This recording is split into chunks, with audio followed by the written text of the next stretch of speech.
Today I'm going to be explaining a little more about your larynx, plus I'll share another embarrassing moment with you. First, however, this.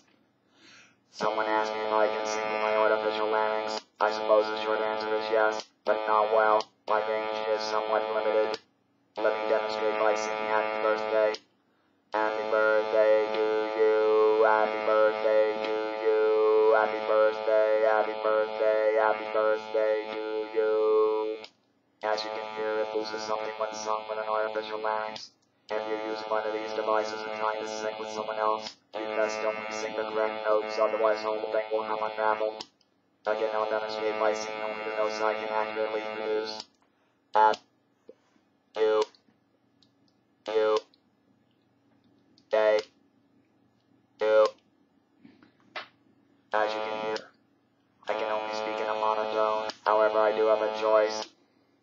I am a Zerbox. It has two preset pitches, male and female. The one you're hearing now is male. Is this female? It's a higher pitch because obviously females have higher voices because they have higher vocal cords or rather shorter vocal cords. I doubt you know whether it was male or female speaking with one of these unless you heard them speaking side by side or could see the person. One more fact about pitch. Your larynx or voice box produces tones that you can use for vocalizing. What makes your voice distinctly you is your body, which acts as a resonator as well as your speech patterns and regional accent. For example, suppose your best friend has a very high-pitched voice and yours is a very low-pitched or deep voice. If you were to have surgery and swap your larynx for your friends, after the surgery you would both sound just like you did previously with just one difference. You who had a low-pitched voice would now have a higher voice, and your friend would have the lower voice. And now, as promised, my embarrassing moment. I often stop for coffee in the morning, and one bright sunny morning I breezed into the local Dunkin' Donuts. Since they know I'm going to order and see the depth of beating lips, I often speak without my electrolarynx, which I did on this day with less than perfect results. I came in and greeted the girl behind the counter with a cheery, "How are you?"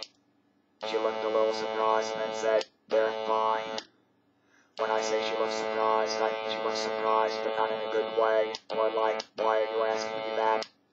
I knew she misunderstood me, but hadn't a clue as to what she thought I'd said. I kept turning it over and over in my mind. "How are you? They're fine. How are you? They're fine." When she started bringing up my order, I finally realized what had happened. I could have said, "How are you, sunshine?" or "How are you, dear?" Instead, I regressed into 1940s lingo and called her Toots, greeting her with, "How are you, Toots?" Unfortunately, with no voice and no vowels to separate the two T's, as it were, what she read was I was mortified, but didn't want to make the situation any worse, so I lowered the volume on my electrolarynx and very carefully and quietly said, "By any chance do you think that I was inquiring about the general health and well-being of your mammary glands?" She thought for a second and then replied, "Yes." I explained what I had said. She said I was wondering why you were asking me about them. She laughed, fortunately. Postscript to the story. When I would go in there after this incident and ask her how she was, she'd often reply, "I'm fine," and so were the girls. Well, one day a customer heard her and said, "Oh, I didn't buy the kids."